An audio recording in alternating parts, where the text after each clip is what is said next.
Now you're doubling. Now you're doubling. Stay on it! Welcome to Quick Hits, the Record's weekly high school football preview. It may be early in the season, but it's already rivalry time. St. Mary's hosts Modesto Central Catholic in the Holy Bowl game, the Record's game of the week for Week 2. It's the home opener for the Rams, fresh off their Tri-City Athletic League championship and section finals run in 2014. St. Mary's was tested in a 1-point win at Santa Rosa Cardinal Newman in Week 1, where it found early strength as a unit that graduated 16 of its 22 starters last year. We learned how strong we are when we come together. We've got to show more teamwork within each other, because sometimes some plays people will disagree with each other and start arguing, but we got to fix that and we'll become strong. We learned what you have to do to win a football game, and sometimes that means make a play on the virtually or almost the last play of the game to come within 3 inches of a win or a loss. And that's what it came down to, really. And maybe it shouldn't have come down to that, but it did. The defense did really good for the first time coming out together.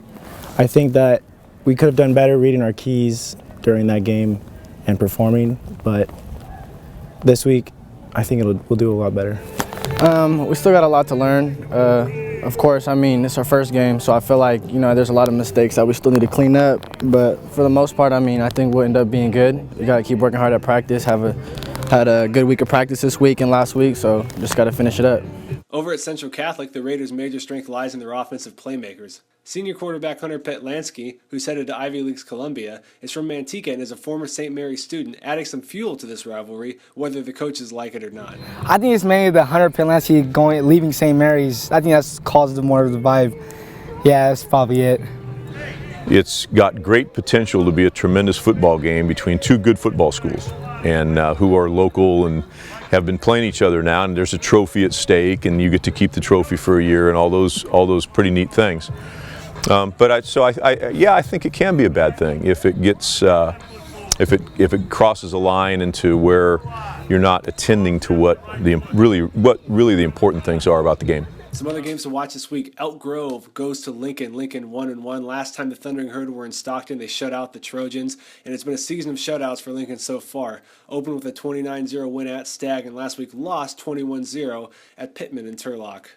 Sierra hosts Lodi in a battle of 1-1 teams. The Flames, who return 8 starters on defense, allowing only 15 points per game. Meanwhile, the Timberwolves senior running back Mark Pauley Jr., the leading returning scorer in California this year, has 4 rushing touchdowns through 2 games. Franklin hosts Ceres Central Valley, looking to improve to 2-1, which would double their win total from 2014. Stagg, looking for its first victory of 2015, hosts a NorCal Power in Foothill of Pleasanton, which has already beaten another NorCal Power in Freedom of Oakley. Up at McNair, the Eagles hope for revenge after losing at Liberty Ranch last year in Galt. And at Tokay, the Tigers are 2-0. They broke into my Prep Football Power rankings at number 4 this week after being unranked before that. Host a high-octane offense in Downey, which posted 61 points against McNair last week. As for my predictions, St. Mary's edges Central Catholic in a similar fashion to last year's thriller, when our All-Area Player of the Year and Rams senior quarterback Noah Rigetti won it with a last-minute bootleg run for a touchdown. Last time Elk Grove was in Lincoln, the Thundering Herd won via shutout. I don't think it'll be a shutout this time. Lincoln will be inspired in its home opener. I think they're improved this year, but you still have to go with Elk Grove, a perennial Sacramento area power, to get the win in Stockton. Lodi nips Sierra in a defensive war. The Flames' defense, which I said has proven nasty and allowing 15 points per game thus far, and a win over Bear Creek and a loss to Sonora, provides just enough to edge the Timberwolves. Franklin takes a giant step as a program, beating a respectably sized school in Ceres Central Valley, led by a big night from senior tailback Jovan Woods.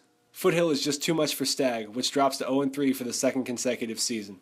McNair gets some payback for last year's shootout loss at Liberty Ranch, and senior wide receiver Darian Grimm, who leads the state with 463 receiving yards and 10 touchdowns, continues his torrid pace. Downey is just too good this year. I like them over Tokay in a closer and higher scoring game than last year's 35-6 Downey win in Modesto. And don't forget to check out our brand new high school sports website, StocktonPreps.com. Not just high school football, all of your record high school sports coverage for the area. It is, though, your place on Friday night for high school football scores, updates, photos, and more. Also, check out all of our sports coverage at RecordNet.com. You can follow me on Twitter at RecordPreps, and you can also follow our new Twitter account at StocktonPreps. Check out our blog, RecordNet.com/sportsblog.